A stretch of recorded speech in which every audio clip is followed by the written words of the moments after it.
Hello students, welcome to Chirag learning window. आज की class में हम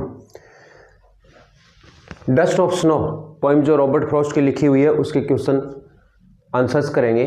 कल हमने नेक्स्ट वीडियो में किया था कि किस प्रकार से रॉबर्ट फ्रॉस्ट के द्वारा लिखी गई पोइम में वो उदास बैठा है, दिन की कोई अप्रिय घटना हुई है उसकी वजह से, लेकिन वो एक हेमलॉक के पेड़ के नीचे बैठा है और ऊपर एक क्रो है। वो क्रो किसी भी तरीके से डस्ट गिरा देता है स्नो की, और जिससे पोइट का मूड बदल जाता है और वो अपने दिन को अच्छे काम में लगा देता है। पोइम में ये बताया गया था कि किस प्रकार से एक छोटी सी घटना मनुष्य के जीवन को प्रभावित कर सकती है। आइए अब उसके क्वेश्चन आंसर करते हैं। इसमें पेज नंबर 14 पे क्वेश्चन दिया हुआ है। First question, what is the dust of snow. Question आप अपनी बुक से लिखोगे, मैं बता रहा हूं। पेज नंबर 14 पे फर्स्ट क्वेश्चन दिया हुआ है, what is the dust of snow. Dust of snow क्या है। व्हाट डज द पोइट से, व्हाट डज द पोइट से हैज चेंज्ड हिज मूड। कवि के अनुसार किस चीज ने उसका मूड चेंज कर दिया है। और फिर आगे है, how has the poets mood changed. कैसे कवि का मूड बदल गया है। इसमें पूछा गया डस्ट ऑफ स्नो क्या है और किसकी वजह से पोइट का मूड चेंज हो गया है। तो डस्ट ऑफ स्नो तो स्नो के पार्टिकल्स हैं, और चेंज किसकी वजह से हो गया है, उस क्रो ने वो गिरा दिया, गिराने से उसका मूड बदल गया। ये इस आंसर में हमें लिखना है। अब लिखो क्वेश्चन नंबर 1। क्वेश्चन नंबर 1 का हमें आंसर लिखना है, a dust of snow is a collection. A dust of snow, a dust of snow is a collection. Collection का मतलब संग्रह। Dust of snow is a collection of snow particles.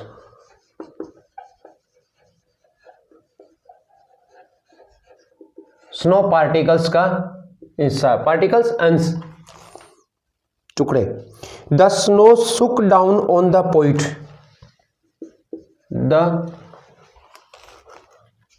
The crow shook down on the poet.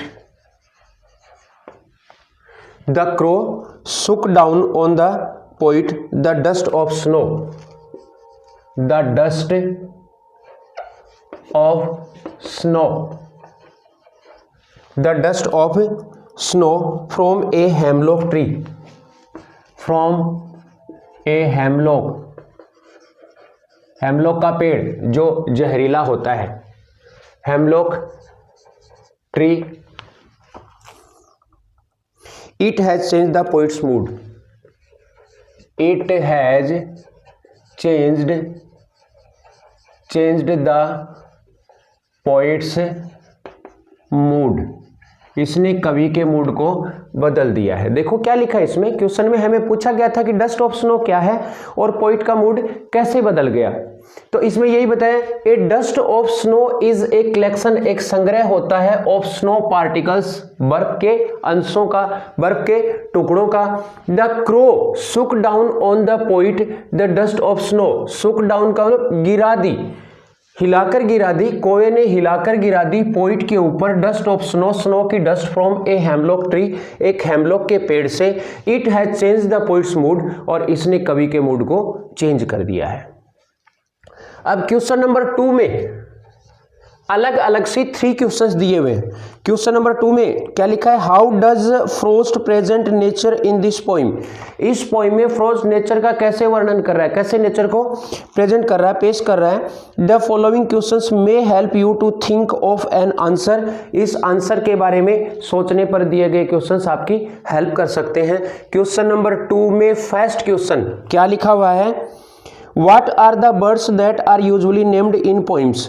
कौन कौन से पक्षी हैं जिनका आमतौर पर नाम लिया जाता है पोइम्स में। पोइम्स में पक्षियों के बारे में कहा जाता है। कौन कौन से पक्षी ऐसे हैं जिनके बारे में पोइम्स में लिखा जाता है। और आगे लिखा हुआ है इसमें, What image come to your mind when you think of a crow? आपके दिमाग में कौन सी इमेज आती है जब आप एक कौवे के बारे में सोचते हो, क्रो के बारे में सोचते हो। देखो क्रो है ना, हमेशा एक वो सैडनेस और सोरो जगाने वाला पक्षी है, इसलिए हमारे दिमाग में उसकी इमेज नेगेटिव ही आएगी। और कौन कौन से बर्ड्स की हम बात करते हैं पोइम्स में, पोइट कौन कौन से बर्ड्स के बारे में लिखते हैं, लिख लो इसमें। Skylark,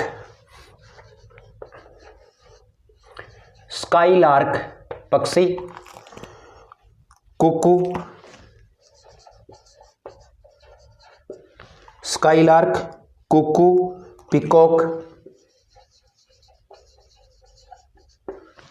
peacock, crow, hoc,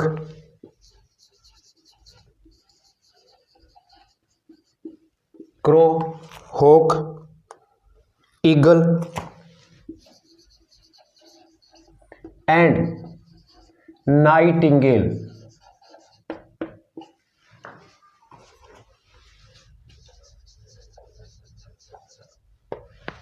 and nightingale are usually named, are usually named in the poems।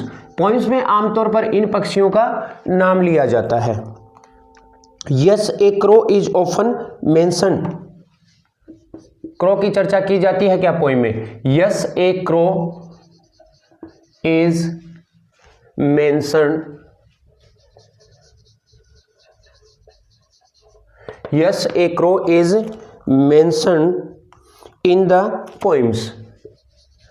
in the poems, poems में क्रो की चर्चा की जाती है जब सैडनेस सोरो वगैरह दिखाया जाता है तब।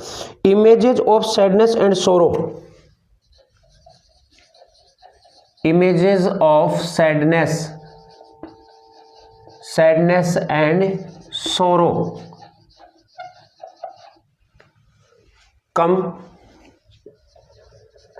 come to our mind, come to our mind when we think of a crow, when we think of a crow। देखो क्या लिखा आंसर में हमने, स्काईलार्क पक्षी, cuckoo, peacock, crow, hawk, eagle, nightingale are usually आमतौर पर नेम्ड इन द पोइम्स, इनका नाम लिया जाता है पोइम्स में। आगे क्या पूछा है क्वेश्चन में देखो, what image come to your mind when you think of a crow. कौन सी इमेज आती है आपके दिमाग में जब आप एक क्रो के बारे में सोचते हो, और क्या क्रो का मेंशन किया जाता है एक पोइम में? क्वेश्चन में ये भी है। तो yes, A crow is mentioned in the poems. हाँ, एक क्रो की चर्चा की जाती है पोइम्स में। इमेजेस, कौन कौन सी इमेज हमारे सामने आती है क्रो की बात करते हैं तो? Images of sadness and sorrow, sadness और सोरो की इमेजेस आती हैं हमारे दिमाग में when we think of a crow, जब हम क्रो के बारे में सोचते हैं। क्वेश्चन नंबर 2 में सेकंड क्वेश्चन क्या लिखा हुआ है? Again what is a hemlock tree. आपको बताना कि हेमलॉक का पेड़ क्या होता है। Why does not the poet right about more beautiful tree. कवि ने और सुंदर पेड़ों के बारे में क्यों नहीं लिखा? सच ए मैपल और एन ओक और पाइन। तीन पेड़ का नाम लिया इसमें, मैपल, पाइन और नेक्स्ट क्या है? ओक। आमतौर पे पॉइंट्स में इनकी चर्चा होती है, तो यहाँ पे पूछा गया कि कवि ने हेमलॉक का ही यूज क्यों किया है यहाँ पे, और हेमलॉक का पेड़ होता क्या है, ये हमें इसमें आंसर में बताना है। लिखो, a hemlock tree is a poisonous tree. A hemlock tree is A hemlock tree is a poisonous tree। Hemlock का पेड़ एक जहरीला पेड़ होता है। With small white flowers.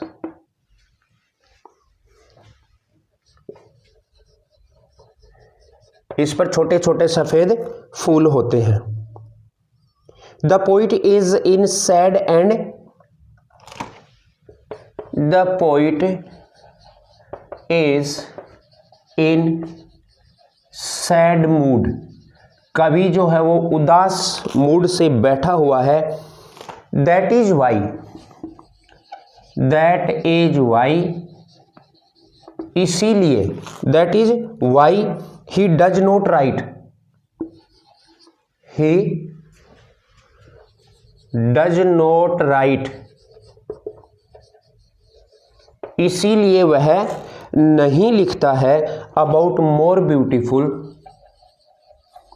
About more beautiful, more beautiful trees, trees like maple और an oak और a pine. देखो ये सारे जॉय देने वाले, हैप्पीनेस देने वाले पेड़ बताए जाते हैं पोइट्री में, इसलिए कवि ने इनकी बात नहीं की, क्योंकि कवि किस मूड में बैठा है, सैड मूड में बैठा है। देखो क्या लिखा है इसमें, a hemlock tree is a poisonous tree with small white flowers, छोटे छोटे सफेद फूलों वाला पेड़ होता है जो पॉइजनस होता है, जहरीला होता है। The poet is in sad mood, और कवि सैड मूड में है, दैट इज वाई, इसीलिए उदास बैठा है, उदास बैठा है, सैडनेस का प्रतीक होता है ये हेमलॉक का पेड़, इसलिए कवि उदास बैठा है, दैट इज वाई, इसीलिए ही डज नॉट राइट, वह नहीं लिखता है अबाउट मोर ब्यूटीफुल, ज्यादा सुंदर ट्रीज, पेड़ों के लिए, लाइक कौन कौन से पेड़ इसमें बताए गए हैं, मैपल है या फिर ओक है या फिर पाइन है। अब क्वेश्चन नंबर 2 में, थर्ड क्वेश्चन, पेज नंबर 14 पे जो क्वेश्चंस दिए हुए हैं हम वो कर रहे हैं। इसमें क्वेश्चन नंबर 2 में 3 क्वेश्चंस दिए हुए हैं, जो 2 हम यहाँ पे कर चुके हैं, और अब थर्ड क्वेश्चन देखते हैं। थर्ड क्वेश्चन में क्या पूछा गया है, क्वेश्चन नंबर 2 और 2 का थर्ड क्वेश्चन का आंसर हम यहाँ पे लिख रहे हैं। What do the crow and hemlock present, क्या पेश करते हैं क्रो और हेमलॉक दोनों ही, जॉय और सोरो, खुशी या दुख। What does the dust of snow that the crow sex of a hemlock tree stand for. देखो इसमें हेमलॉक ट्री है और क्रो है, किस चीज के लिए आए हैं यहाँ पे, ये दोनों ही सोरो के लिए आए, सैडनेस के लिए आए हैं। और नेक्स्ट इसमें पूछा गया है कि जो स्नो गिराई जाती है किसके द्वारा, क्रो के द्वारा, वो किसके लिए आई है, वो आई है जॉय के लिए। लिखो आंसर में, the crow and hemlock represent, the crow and hemlock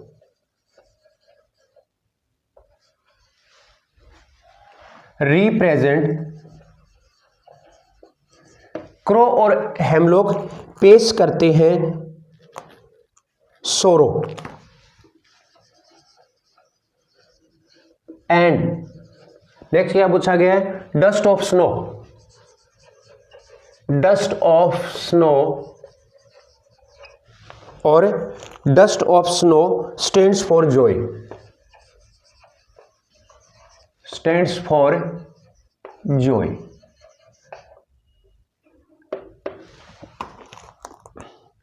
It shows that the sad day, it shows that the sad day, यह दिखाता है कि उदास दिन, उदासी भरा दिन, always changes, always changes, always changes into something, into something, into something joyful। इसमें देखो क्या बताया गया है आंसर में, पहले तो क्रो और हेमलॉक किस चीज के लिए आते हैं, उसके बाद यहाँ पे डस्ट ऑफ स्नो किस बात के लिए है। मैं बता दूं ये दोनों हेमलॉक और क्रो तो आए हैं सैडनेस के लिए, दुख के लिए, और ये जो डस्ट ऑफ स्नो है ये किसके लिए आई है, जॉय के लिए। इसमें बताया क्या गया कि हमेशा दुख के पीछे सुख होता है, दुख के बाद सुख आता है, आदमी को होप रखनी चाहिए, आदमी को ऑप्टिमिस्टिक होना चाहिए। The crow and hemlock present sorrow and dust of snow, और dust of snow stands for joy, joy के लिए आती है। It shows that the sad day always changes into something joyful, ये दिखाता है कि एक उदासी भरा दिन हमेशा खुशी भरे दिन के रूप में चेंज हो जाता है। अब इसमें हम लिखते हैं क्वेश्चन नंबर 3 और 3 का हम आंसर लिखेंगे। क्वेश्चन क्या है, have there been times when you depressed और hopeless, have you experienced a similar moment that changed your mood that day. देखो इसमें बताया गया है कि क्या कभी कोई ऐसा समय आया है आप कभी डिप्रेस हुए हो, आप कभी सैड हुए हो, और ऐसी कोई इंसिडेंट का वर्णन करो जिससे आपका मूड चेंज हो गया हो। अपने जीवन में घटी हुई किसी भी घटना के बारे में लिख सकते हैं। आमतौर पे स्टूडेंट्स किसके बारे में लिखते हैं, एग्जाम का रिजल्ट आता है, अच्छा रिजल्ट उनके अकॉर्डिंग नहीं आता तो सैड हो जाते हैं, लेकिन कोई ऐसी घटना उस समय घट जाती है जो उनके मूड को चेंज कर देती है और आगे आने वाली एग्जाम के लिए वो क्या हो जाते हैं, आशावादी हो जाते हैं, ऑप्टिमिस्टिक हो जाते हैं। वो इसमें अपन लिख देते हैं। Yes there have been a time, yes there have been a time, yes there have been a time when I felt depressed, हाँ समय रहा है जब कभी मैं डिप्रेस हुआ हूं और होपलेस हुआ हूं। It was the day when my examination result was declared. It was the day when my examination. It was the day when my examination result was declared. ऐसा हुआ था जब मेरा एग्जामिनेशन रिजल्ट आया था। DECLARED, declared. Suddenly I heard a voice, suddenly I heard a voice, अचानक मैंने एक आवाज सुनी of a Kuku,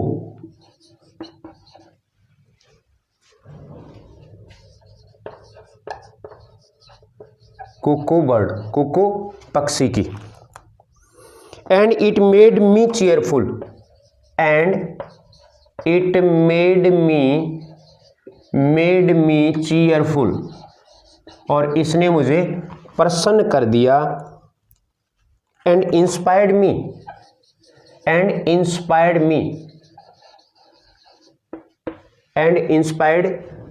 me for future exams.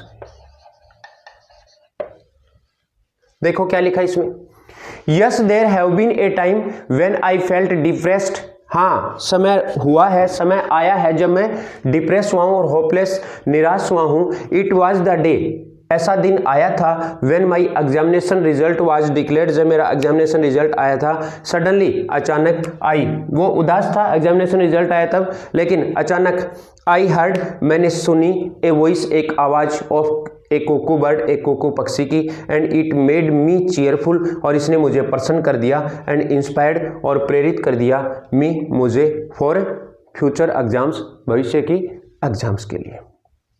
आज की क्लास में हम इतना ही करते हैं। ये इस पोएम के क्वेश्चन आंसर कंप्लीट हुए। आगे के वीडियो देखने के लिए, आगे के सिलेबस को करने के लिए आप कंटिन्यू बने रहें अपने चैनल पर, और मेरा तो कहना है इसको लाइक करें और सब्सक्राइब करें ताकि आगे आने वाले वीडियो का लिंक आपके पास आ जाए। Thank you.